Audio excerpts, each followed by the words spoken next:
যদি না তোমার সঙ্গে কথা, তবে রাত্রিবেলা ছাদে কেন বসে থাকি একা?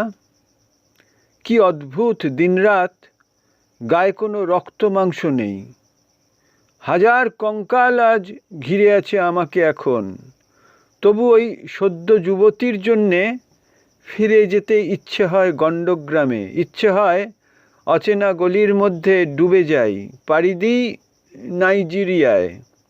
এইসব কথা আমি তোমাকে শোনাতে চাই। তোমার কি কথা নেই কোনো? ভাস্করের এটা 17 নম্বর কবিতা। এখন তো ফোনটাকে সরালে শব্দ হবে। শ্রেষ্ঠ কবিতা থেকে 63 নম্বর পাতার কবিতা পড়লাম। এটা কোনো সিরিজ আর কি, যেটা ভুলে যাচ্ছি তার আদত শিরোনাম কি ছিল। যেটা ইন্টারেস্টিং, তবু ওই সদ্য যুবতীর জন্যে ফিরে যেতে ইচ্ছে হয় গণ্ডগ্রামে। ইচ্ছে হয় অচেনা গলির মধ্যে ডুবে যাই, পাড়ি দিই নাইজেরিয়ায়। আসলে এই যে গণ্ডগ্রামে ফিরে যেতে চাই, আমাদের কৈশোর কোনো না কোনো গ্রামে কখনো সোজরন হিসেবে কাটিয়েছি সাময়িকভাবে বেড়াতে গিয়ে। তখন সার্টেন রিলেশনের খুব কাছাকাছি আমরা যাই।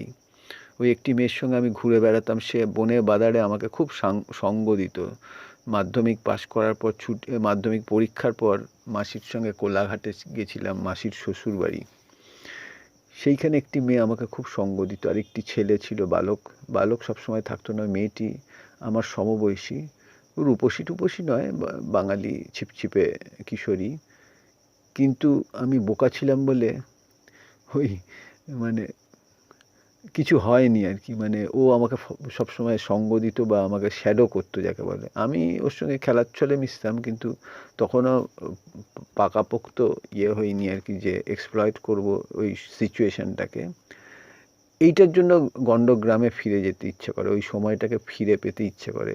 তবু ওই সদ্য যুবতীর জন্যে ফিরে যেতে ইচ্ছে হয় গণ্ডগ্রামে। আমাদের সবার অটোবায়োগ্রাফি একটা জায়গায় তো এক। এবার আরেকটি অ্যাফেয়ার মতো হয়েছিল আমার সম্বন্ধ। তো ওই মেয়েটিকে দেখে ওদের বাড়ি থেকে খুবই ভেবেছিল যে আমি রাজি হব আর কি। গ্রামের মেয়ে, বর্ধমানের বোধহয় অজপাড়াগার, খুব সম্পন্ন চাষির ফ্যামিলির মেয়ে বাড়ি, এবং তাদের বিরাট খামার, গোলার পর গোলা, আর খুব সুন্দর। আমার সবই পছন্দ হয়েছিল। মেয়েটি আমাকে অ্যাট্রাক্ট করেনি আর কি। সেই সময়ে মানুষ একটা থাকে তো, মানুষের পছন্দটা এত ম্যাটার করে। মানুষ আসলে এস্থেটিক জায়গায় খুব নিজের দাসত্ব না করে পারে না, সে ডিসিশন নিতে পারে না। তো পরে মেয়েটি, এটা আমি অনেক সময় বলেছি বা লিখেছি, যে আমি যখন প্রিটেন্ড করলাম যে আমার সবই পছন্দ হয়েছে, কিন্তু দূরত্বর জন্য ভাবছি, সেই জামাইবাবু, তার বড় জামাইবাবু জিজ্ঞেস করেছিল তাহলে কি ডিসিশন নিলেন। তারপর ফিরে এসে তো আমি ডিসিশান নিয়েছি যে করব না। ও মেয়েটি চিঠি লিখেছিল, ওই চিঠিটা এখনও আমার কাছে আছে। চিঠিটা এত মর্মন্তুদ এবং এত প্যাশনেট, কিছুই মনে নেই লাইন, কিন্তু তাতে ওই শিকায়ত বা একটা, যে আপনি বিয়ে করবেন, মানে তখন ওইটার মধ্যে একটা অফার ছিল। এটার জন্য ওই মেয়েটাকে আবার বিয়ে করতে ইচ্ছে করে, যে মানে ওর সঙ্গে সংসার করলে হয়তো ভালোই হতো, এরকম ভাবি। সেটা হয় না যদিও, কারণ হচ্ছে সংসার জীবনটা ডিফিকাল্ট। কিন্তু মানুষ তো মানে throw of dice, never exclude the chance. সে এক ধরনের জুয়া খেলে তার জীবন নিয়ে।